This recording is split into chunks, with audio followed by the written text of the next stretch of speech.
тэгш тоогоор эсвэл дөрвийн хуваагч тоогоор буух магадлалыг олоо гэж байна.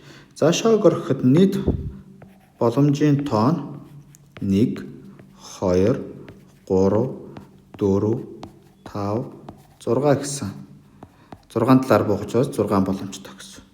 За бид нарт тэгвэл тэгш тоогоор буух боломжууд гэх юм бол 2, 4, 6 байна. За харин дөрвийн хуваагч тоогоор буух боломжийн тоон болохоор бид нарт 1 байна, 2 байна, 4 байна. За тэгвэл бид нарт m буюу бид нарт хэрэгтэй үзэгдлийн тоон 1 байж болж гин, 2 байж болж гин, 4 дугаартаагаар байж болж гин, 6 дугаар.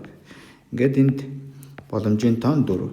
За бидний p энэ a үзэгдлийн могд нь болохоор нийт боломжийн тоогоор бид нарт хэрэгтэй боломжийн тоог харьцуулсан харьцаа буюу энэ хоёрыг хооронд нураачаар 2-ны 3 буюу бидний хариулт A хариулт байна.